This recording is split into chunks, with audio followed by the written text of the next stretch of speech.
ಮಕ್ಕಳ ತಲೆಯಲ್ಲಿ ಎಷ್ಟು ಪ್ರಶ್ನೆಗಳಿರ್ತಲ್ಲ, ಒಂದಕ್ಕೆ ಉತ್ತರ ಕೊಡಂಗಿಲ್ಲ, ಅದ್ರ ಹಿಂದೆನೆ ಇನ್ನೊಂದು ರೆಡಿಯಾಗಿರುತ್ತೆ. ಆದ್ರೂ ಇವ್ರ ಪ್ರಶ್ನೆ, ಇವ್ರ ಜಗಳ, ಇವ್ರ ನಗು, ಇವ್ರ ಮಾತು ಕೇಳ್ತಾನೆ ಇರ್ಬೇಕಂತ ಅನ್ಸುತ್ತೆ. ಮನ್ಸಿಗೇನೋ ಒಂಥರ ನೆಮ್ಮದಿ, ಮನೆ ತರ ಅನ್ಸುತ್ತೆ.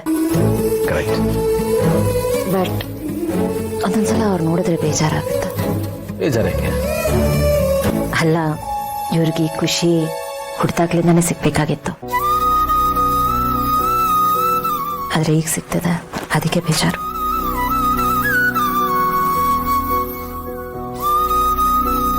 ಭೂಮಿಕಾ, ಆ ವರ್ಷಗಳು ನಮಗೂ ವಾಪಸ್ ಬರಲ್ಲ. ಆದರೆ ಇನ್ನು ಮುಂದೆ ನಾವು ಪ್ರತಿದಿನನೂ ವ್ಯರ್ಥ ಮಾಡಬಾರ್ದು. ಪ್ರತಿದಿನ ಪ್ರತಿ ಕ್ಷಣ ಸೆಲೆಬ್ರೇಟ್ ಮಾಡಬೇಕು. ಇನ್ನು ಮುಂದೆ ಅವ್ರು ಕೇಳೋ ಪ್ರತಿಯೊಂದು ಪ್ರಶ್ನೆನೂ ಬೇಜಾರಿಲ್ಲದೆ ಕೇಳಿಸ್ಕೊಳ್ಳೋಣ. ಅವ್ರು ಹೇಳೋ ಕಥೆನೂ ಕೇಳಿಸ್ಕೊಳ್ಳೋಣ. ಹಾಗೆ ಅವ್ರದ್ದು ಏನೇ ಇಷ್ಟ ಕಷ್ಟ ಏನೇ ಇರ್ಬೋದು ಎಲ್ಲನೂ ಕೇಳಿಸ್ಕೊಳ್ಳೋಣ. ಪ್ರೀತಿ ಜೊತೆಗೆ ಜಗಳ ಮಾಡೋಣ. ಇನ್ನು ಮುಂದೆ ಅವ್ರ ಬಾಲ್ಯದ ಒಂದು ಕ್ಷಣ ಕೈಜಾರು ಹೋಗ್ಬಾರ್ದು. ಎಲ್ಲವೂ ಮೆಮೊರಬಲ್ ಆಗಿರಬೇಕು, ಕಂಪ್ಲೀಟ್ ಆಗಿರಬೇಕು, ಸಾರ್ಥಕ ಅಂತ ಅನ್ಸ್ಕೋಬೇಕು. ಹಾಗಿರೋಣ. Okay teacher? Not okay. ಅರೆ, ಇದೇನಿದು ಮುಖ ನೋಡಿದ್ರೆ ಯಾವುದೋ ಹಳೆ ಕೇಸ್ ಪೆಂಡಿಂಗ್ ಇರೋ ತರ ಕಾಣಿಸ್ತಾ ಇದೆಯಲ್ಲ? ನೀವು ಹೇಳೋ ತರ ಹಳೆ ಕೇಸ್ ಯಾವುದೂ ಇಲ್ಲ. ನಾ ಮಕ್ಕಳಿಗೋಸ್ಕರ ಇವತ್ತು ಇಡೀ ದಿನ ಮನೇಲೇ ಇರ್ತೀರಂತ ಹೇಳಿದ್ರಲ್ಲ, ಅದೇ. ಅದರಲ್ಲೇನಿದೆ? ಎಷ್ಟು ವರ್ಷ ಆದ್ಮೇಲೆ ಮಕ್ಕಳ ಬರ್ಡೇನ ಸೆಲೆಬ್ರೇಟ್ ಮಾಡ್ತಾ ಇದೀವಿ, ಅದು ಎಲ್ಲರ ಜೊತೆ ಸೆಲೆಬ್ರೇಟ್ ಮಾಡ್ತಾ ಇದೀವಿ, ಅದಕ್ಕೋಸ್ಕರ ಹಾಗಂದೆ. ಅದರಲ್ಲೇನಿದೆ? ಆದ್ರೂ ಭೂಮಿಕಾ, ಒಂದು ಮಾತು ಹೇಳ. ಮಕ್ಕಳಿಗೆ ಮುಂಚೆ ನನ್ನ ಮನಸ್ಸಲ್ಲಿ ಯಾರಿದ್ರು ಗೊತ್ತಾ?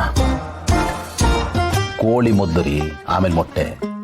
ಐ ಮೀನ್ ಈ ಭೂಮಿ ಮೇಲೆ ಮೊದಲು ನೀವು, ಉಳಿದಿದ್ದೆಲ್ಲ ಆಮೇಲೆ. ನೋಡಿ ಭೂಮಿಕಾ, ನಾನು ಗಂಡ ಅಂತ ಅನಿಸ್ಕೊಂಡಿರೋದಕ್ಕೆ, ಅಪ್ಪ ಅಂತ ಅನಿಸ್ಕೊಂಡಿರೋದಕ್ಕೆ ನೀವೇ ಕಾರಣ.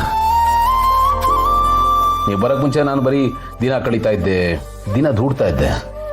ನೀವು ಬಂದ್ಮೇಲೆ ನಾನು ಜೀವನದ ಪ್ರತಿಯೊಂದು ಕ್ಷಣ ಬದುಕಕ್ಕೆ ಶುರು ಮಾಡಿದ್ದೀನಿ. ಸೊ ನೀವು ಬರೀ ವೈಫ್ ಅಲ್ಲ, ನನ್ನ ಲೈಫ್. ಮಾತಾಡೋದು ಮಾತ್ರ ಚೆನ್ನಾಗಿ ಕಲ್ತ್ಬಿಟ್ಟಿದ್ದೆ. ಹಾಗೆಲ್ಲ ಏನಿಲ್ಲ, ಅದು ನಿಮ್ಮ ಮುಂದೆನಾ? ನೀವು ಟೀಚರು ಮರ್ತ್ಬಿಟ್ರ? ಎಷ್ಟೇ ಆದರೂ ಟೀಚರೇ, ಸ್ಟೂಡೆಂಟ್. ಏನು ಮಾತಾಡಲ್ಲಪ್ಪ. Anyways, happy birthday to you. Birthday ನಂದಲ್ಲ, ಮಕ್ಕಳದು ಇರ್ಬೋದು.